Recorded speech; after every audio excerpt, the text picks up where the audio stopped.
চাওক তেতিয়া মই কৈছিলোঁ যিটো ট্ৰেণ্ড দেখা পাইছিলোঁ, যিটো আমাৰ পাৰ্টিৰ এক্টিভিটিছ দেখা পাইছিলোঁ, তেতিয়া যিটো অনুভৱ কৰিছিলোঁ সেইটো কৈছিলোঁ।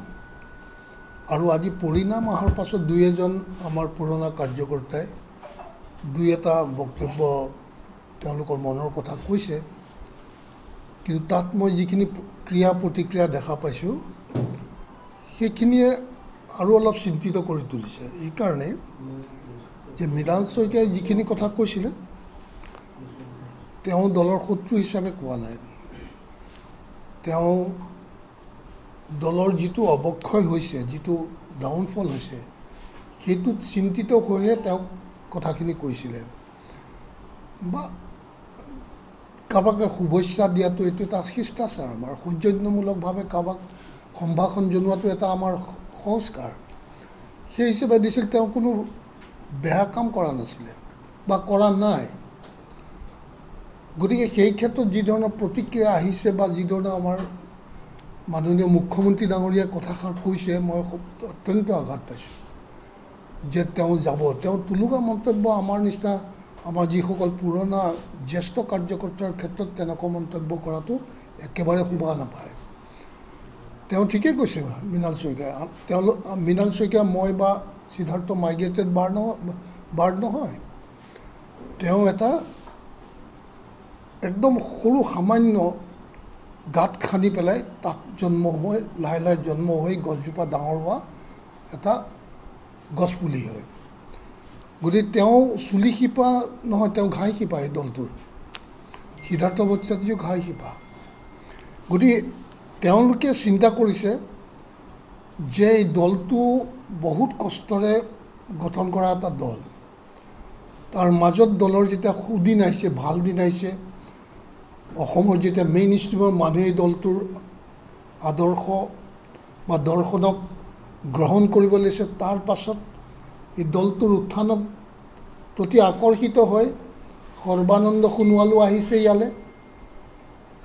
আৰু এই যিসকল সাধাৰণ কৰ্মীয়ে এই দলটোৰ যি উত্থান কৰাইছিল তেওঁৰ সুবিধা ল'বলৈ আহিছিলে। সুবিধা লৈ তেওঁ মুখ্যমন্ত্ৰী হ'ল।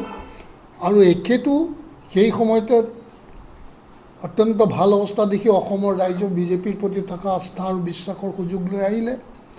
আহি লৈ তেওঁ ইয়াত আজি তেওঁৱেই দপদপাই আছে। আৰু দুইজনেই কিন্তু আজি মই ক'ম, তেওঁলোকে ইয়াৰ পৰা সুযোগ লৈছে।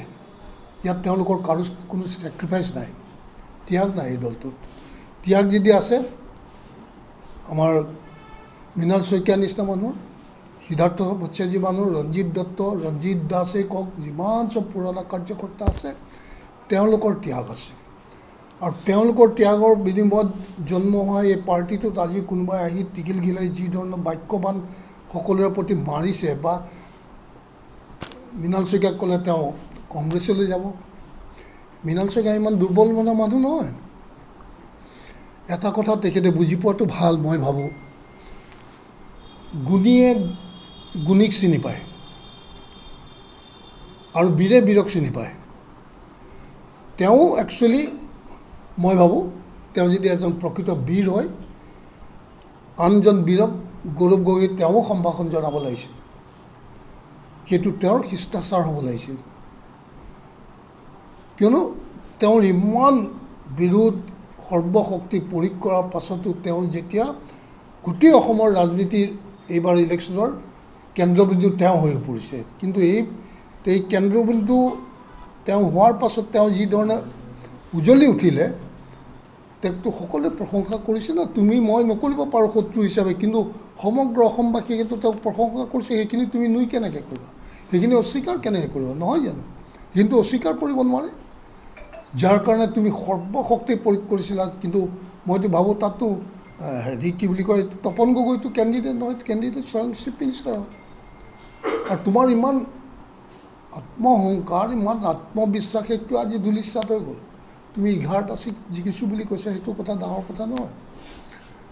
কিন্তু মেইন ষ্ট্ৰীম আমিও যেতিয়া আগতে সৰু আৰম্ভণিত যেতিয়া আমি বিজেপি কৰিছিলোঁ, তেতিয়া সাধাৰণতে আমাৰ যিয়ে নহওক এটা লেভেলত আমি ভোট পাওঁ কিয়নো ভোটটো পাওঁ কোনে বেংগলী সম্প্ৰদায় দিয়ে বিহাৰী সম্প্ৰদায় দিয়ে মাৰোৱাৰী সম্প্ৰদায় দিয়ে এনেকুৱা নেপালী সম্প্ৰদায় এই চবে মানে ভোট দিয়ে আৰু 2-4 যিখিনি সংঘৰ লগত জড়িত মেইন ষ্ট্ৰীমৰ মানুহ তেওঁলোকৰ পৰিয়ালবৰ্গই দিয়ে গতিকে এটা সৰু ভোট বেংক এটা হয় আমাৰ কিন্তু ডাঙৰ ভোট বেংকটোলৈ আমি যাবৰ কাৰণে বহুত ষ্ট্ৰাগল কৰিব লগা হৈছে আৰু ষ্ট্ৰাগল কৰি কৰি মেইন ষ্ট্ৰীমৰ মানুহখিনি আমি বিজেপিৰ প্ৰতি আকৰ্ষিত কৰাইছোঁ আৰু আজি তোমালোকৰ হাতত পৰাৰ পাছত সেই ভোট বেংকটো আজি খহি যোৱাটোত তুমি দুখ নাপাব পাৰা তেখেতে দুখ নাপাব পাৰে কিন্তু আমাৰ যিকেইটা সাধাৰণ কাৰ্যকৰ্তাই যিসকল আমি এই ভেটিটো গঢ় দিছিলোঁ সেইখিনি কিন্তু দুখ পাইছে আৰু সেইকাৰণে তেওঁলোকে মনৰ দুখ প্ৰকাশ কৰিছে মই বহুতবাৰ কৰি আহিছিলোঁ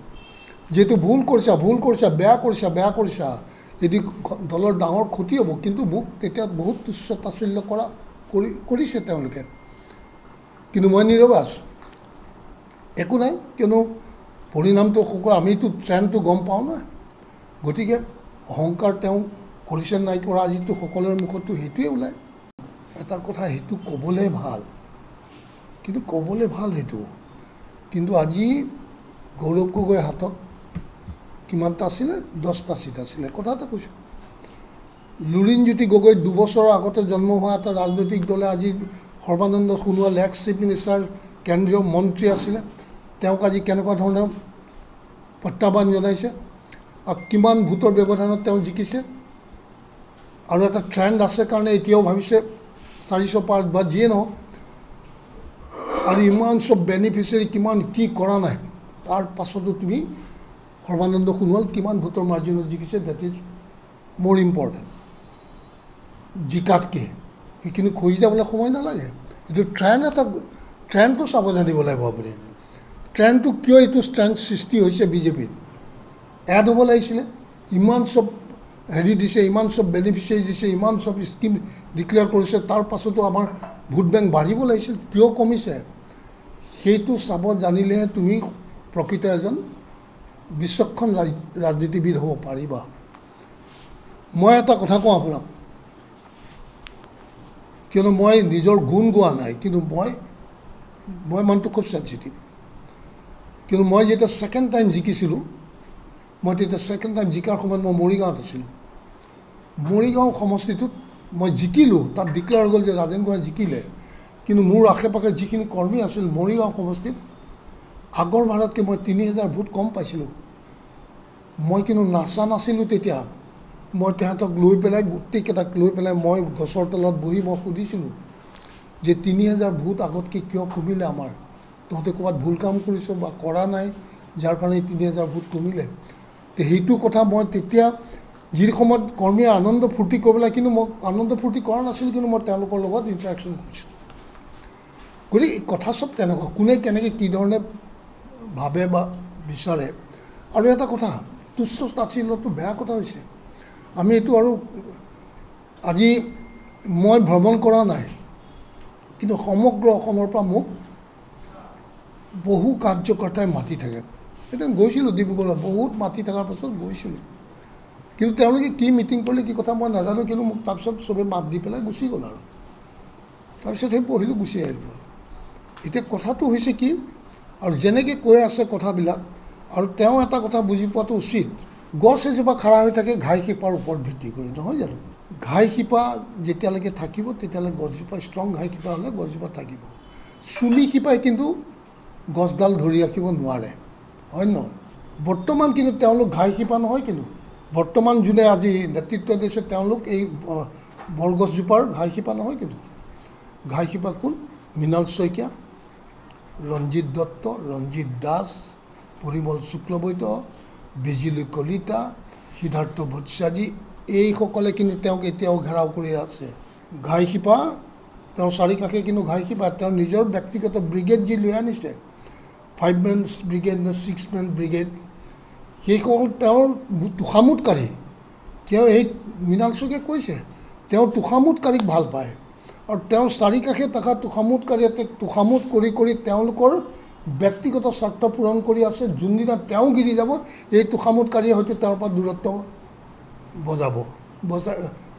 দূৰত্বত আহি যাব গতিকে যি ব্যক্তিয়ে তোষামোদকাৰীক ভাল পায় সেই ব্যক্তিয়ে বাৰ বাৰ ভুল কৰিব, কিন্তু আমাক তোষামোদ আমিও কাকো নকৰোঁ, মোক কৰিলেও ভাল নাপাওঁ। গতিকে এই যে মূল ঘাই শিপাসকল তাৰ চাৰিকাষে দিলীপ শইকীয়াও ঘাই শিপাৰ মানুহ। গতিকে তেওঁ এইটো ভাবিব নালাগে যে আমি আৰু নীৰৱে বহি থাকিম, এইটো সঁচা কথা। নীৰৱে বহি নাথাকোঁ, কিয়নো তোমালোকৰ হাতত বহুত দিন চালোঁ আৰু দিল্লী চুটলিপিও আমি নামানিম, কিয়নো দিল্লী চুটলিপি হিচাপে যাক যিমান দিব লাগে তেনেকৈ দিলা, কিন্তু দলৰ বিপৰ্যয় আনিছা, সেইটো কিন্তু আমি মানি নলওঁ। নাই নাই, দিল্লীৰ কথা চাওক, মোদীজীয়ে সেইটোতো এটা বহুত ডাঙৰ বিষয় না, সেইটো কথা মই তেখেতক সমালোচনা কৰিবলৈ মই যোৱাৰ মোৰ ক্ষমতা নাই, মই সেইটো কৰাও নাই। কিন্তু সেইটো আমাৰ কাৰণে চিন্তনীয় বিষয়। সেইটোতো আমি দেখিছিলোঁ ডিউৰিং ইলেকশ্যন পিৰিয়ড যে কিমান ক্ৰিটিচিজিম হৈছে আমাৰ নিচিনা আমাৰ মাননীয় প্ৰধানমন্ত্ৰী মোদী ডাঙৰীয়াক কি ধৰণৰ মানুহে ট্ৰলিং কৰিছে বা ক্ৰিটিচাইজ কৰিছে বা হেৰি কৰিছে, সেইটো দেখা পাইছোঁ। তেতিয়া দুখো লাগিছে। বাৰু যি নহওক, পৰিণামটোতো ভাল নহয়। দুবাৰকৈ আমি যেতিয়া নিজাববীয়াকৈ চৰকাৰ বনাব পৰাকৈ আমাৰ ক্ষমতা আহিছিল, থাৰ্ড টাইম আমি আজি লোকৰ ওপৰত নিৰ্ভৰ কৰি বনাব লগা হ'ল।